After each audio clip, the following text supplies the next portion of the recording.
Bonjour Odile, merci d'être venue sur ce plateau. Bonjour Valérie. Alors c'est une association dont on ne parle pas beaucoup, parce qu'elle agit dans l'ombre. On est bien d'accord. C'est vrai. Et alors justement, j'ai un reportage où vous n'apparaissez pas à vous montrer. Il y a un reportage qui vous concerne directement, puisqu'en fait, il est en lien avec le travail, un des services effectués par la préfecture. Et vous êtes justement en train de travailler par derrière. En l'occurrence, il est question de ces personnes qui arrivent en Bretagne, on parle en Bretagne puisque là, ça nous concerne, et qui viennent pour demander asile. Alors par qui passer? Quelles sont les procédures à faire? Comment se loger? Toutes ces questions d'ordre très pratique. Vous allez nous expliquer comment vous les aider. Mais justement, exemple avec une personne que deux de nos collègues, Hélène Pédèche et Christophe Rousseau, ont rencontré en faisant un reportage justement à la préfecture, reportage que vous pourrez découvrir la semaine prochaine. Mais voici en avant-première un extrait. Votre belle-mère a eu le statut de réfugié? Oui. D'accord. Ils ont en principe posé les pieds sur le territoire français il y a quelques jours. Dans ce hall se côtoient ceux qui veulent immatriculer un véhicule et des étrangers comme Solkem qui viennent ici pour régulariser leur situation. Je dois vous remettre des documents dans le cadre de la procédure. Voilà. Il faut que vous puissiez comprendre, madame, l'ensemble des éléments relatifs à la demande d'asile. Vous avez un hébergement aujourd'hui? Oui? Vous pouvez me donner le nom, l'adresse de cet hébergement? À 23 ans, la jeune fille a fui le Tchad pour échapper à un mariage forcé. Depuis novembre 2015, tous les demandeurs d'asile arrivés en Bretagne doivent se présenter en préfecture à Rennes, au guichet unique. Alors, je vais vous remettre en arabe le guide du demandeur d'asile qui vous donne toutes ces explications sur le suivi de la procédure. L'autre main, s'il vous plaît. C'est la borne Eurodac, c'est la borne qui permettra de déterminer si vous avez déposé ou non une demande d'asile dans un autre pays européen. Cette première démarche achevée, Solkem est ensuite dirigé vers un bureau de l'OFII, l'Office français de l'immigration et de l'intégration. Moi, mon rôle, c'est d'évaluer votre situation et vous proposer les conditions matérielles d'accueil, c'est-à-dire un hébergement, une allocation et un accompagnement social si vous le souhaitez. Par jour, plus la majoration. En tant que demandeur d'asile, Solkem percevra 11 € par jour, le temps que l'OFPRA, l'Office français de protection des réfugiés et apatrides, instruise son dossier. Il n'y a que 21 jours pour déposer sa demande, mais ce dossier, c'est important qu'il soit bien rempli, bien argumenté pour mettre toutes les chances de votre côté d'obtenir ce statut au niveau de l'OFPRA. D'ici 4 à 9 mois, Solkem saura si le statut de réfugié politique lui est accordé ou non. Et en attendant, il y a une association qui aide ces personnes justement à continuer de vivre, ou en tout cas à trouver déjà des premiers repères. Et c'est justement ce que fait Coalia. Dans l'ombre, on le disait, puisque là, on l'a vu avec le reportage, ça peut être très long, de 4 à 9 mois. Comment font ces personnes qui débarquent, en l'occurrence, dans une ville qu'elles ne connaissent pas, pour s'y retrouver, tout simplement, savoir où se loger déjà pour commencer? Tout à fait. Alors, Coalia est le premier opérateur pour l'État en Bretagne concernant l'accueil des demandeurs d'asile. Et donc, par rapport au reportage, nous intervenons en amont pour aider les personnes à formaliser leur demande d'asile et à organiser leur rendez-vous en préfecture. Et ensuite, donc, on voit cette personne qui arrive à la préfecture. Et suite au passage en préfecture, il est la plupart du temps proposé aux personnes un hébergement dédié, le temps pour elles que l'État étudie leur demande d'asile. Toutes ces démarches qui peuvent être très longues. Parce qu'alors on va le préciser d'entrée de jeu, justement, donc Coalia est une association, mais qui a donc très concrètement remporté un appel d'offres. Alors, concernant le service de premier accueil, effectivement, nous avons remporté un appel d'offres qui a été passé par l'OFII, donc Office français d'immigration et d'intégration. Et en revanche, pour ce qui concerne les parties hébergement, nous avons des subventions annuelles versées par l'État. C'est tout à fait un autre champ. Et donc, un certain nombre de logements à gérer et puis à trouver aussi. Enfin, là, on en a beaucoup parlé dans l'actualité. Il y en a beaucoup qui arrivent, notamment de Syrie. Il faut trouver des places.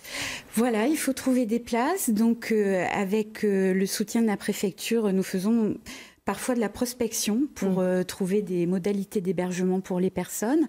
Et évidemment, nous nous installons sur une commune qu'avec l'aval du maire, bien entendu. C'est une chose très importante parce que Coalia ne peut pas fonctionner seul. Pour nous occuper et accompagner au mieux les personnes, nous avons besoin d'un partenariat et donc d'un partenariat avec les associations, avec les communes et notamment avec le corps médical, puisque la plupart des personnes arrivent avec un état de santé particulièrement complexe. Eh oui. Pardon, je vous ai coupé malgré moi, parce qu'on parle du logement, mais effectivement, c'est un des aspects seulement sur lesquels vous pouvez agir, aider. On parlait sanitaire, mais scolarisation aussi, on pense à tous ceux qui arrivent avec des enfants. Voilà, tout à fait. Il est très important que de suite, après tout le parcours d'exil, la famille reprenne sa place quelque part et rentre dans une normalité. Donc la première des choses, effectivement, c'est la scolarisation des enfants. Les personnes demandeurs d'asile, les parents misent beaucoup sur les enfants, puisqu'ils ont un peu un enjeu majeur, c'est de réussir leur vie et leur projet en France. Et ça passe par les enfants, parce que les parents, c'est parfois une génération sacrifiée. On rencontre, je vais vous citer quelques exemples, parce que là, je trouve que c'est important de mettre en valeur les personnes dont on s'occupe. Nous avons accueilli sur les Côtes d'Armor un médecin syrien, par exemple. Donc là, l'intégration a été très facile et je fais le lien avec l'actualité. Il y a besoin de médecins en France.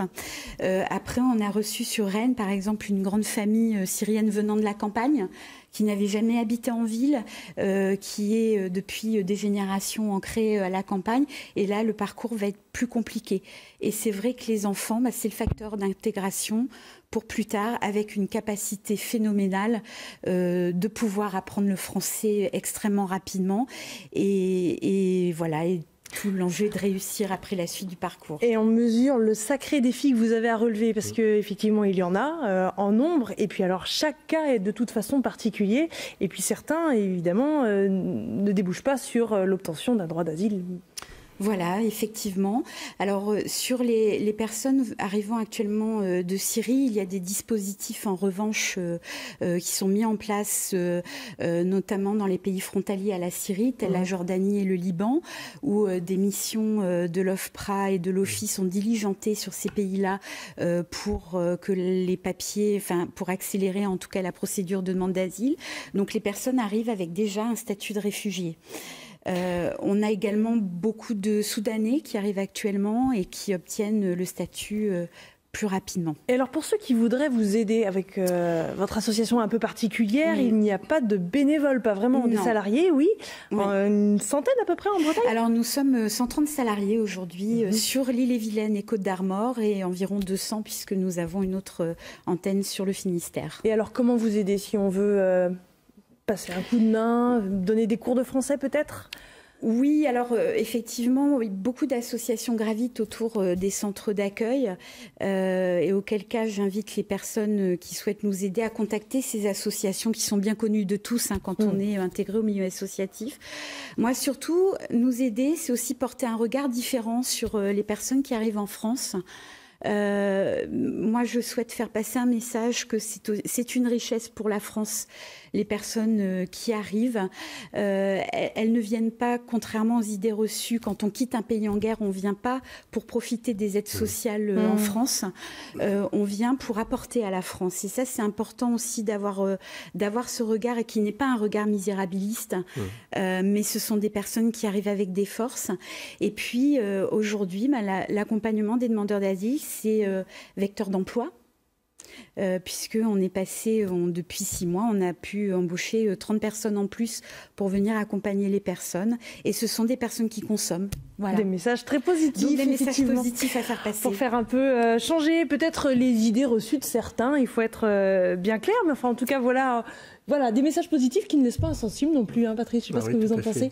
Oui, on a besoin de ces messages, surtout que la France n'est pas la terre d'accueil qu'on a connue dans le temps. Oui, c'est ça. Il y a beaucoup de choses encore à faire, effectivement. Bon, eh bien merci à vous deux pour ces 2 interventions. Je vais revenir vers Brigitte qui quand même participe à cette émission et a son grain de sel à mettre. Justement, Brigitte, alors c'est l'habitude, vous avez peut-être une initiative locale à mettre en valeur, peut-être une association, une exposition. De quoi voulez-vous nous parler, vous, ce matin ? Oui, je vais vous parler d'un petit coup de cœur que j'ai, mais avant, je voulais dire que moi, je partage complètement le point de vue de cette dame de Coallia. C'est-à-dire que pour moi, c'est un enrichissement, l'autre. J'ai eu la chance de pas mal voyager dans ma vie, ce qui ouvre forcément l'esprit, mais je trouve qu'il y a cet aspect-là, il ne faut pas avoir peur. Je crois qu'il y a de la peur, en fait, dans la réaction des gens. Alors, je trouve que quand on voit ces gens quitter, parce que l'asile politique, c'est pas négociable, on ne peut pas ne pas accueillir des gens dans le cadre d'un asile politique, ça ne se discute pas. Donc quand je vois ces colonnes de gens avec leurs baluchons et quand je vois les autres là tagués pour le CDI, c'est ça qui me met en colère. C'est de me dire qu'il y a vraiment un décalage. Il faudrait vraiment insérer au cours de l'éducation une année à l'étranger à 15 ans, je ne sais pas, pour ouvrir l'esprit un petit peu. L'ouverture à la compréhension. Voilà. Alors je suis désolée, alors, Brigitte, pour mon coup de cœur, je n'ai plus de temps. Bon, c'était les frères Bourboulec. Ça aurait pu être intéressant, mais je vous invite à revenir. On va faire ça. Hein. On va trouver un autre matin où vous allez pouvoir intervenir parce que malheureusement le temps file dans cette émission. Bon, on a passé des messages importants. On va dire que c'est l'essentiel. Et puis en l'occurrence, votre coup de cœur, vous le passerez peut-être une autre fois. Vous me le promettez, Brigitte ? Ah, mais avec plaisir. Bon, elle m'en veut pas. Ouf. Merci beaucoup à vous d'avoir participé à cette émission. Si vous voulez, vous aussi vous joindre à nous, vous pouvez le faire. Vous nous appelez, vous nous écrivez. On se fera un plaisir de vous accueillir. Merci beaucoup, Patrice. Merci beaucoup, Odile. Merci. Bon courage à tous et bon week-end. C'est le week-end, ça y est. Au revoir. Au revoir.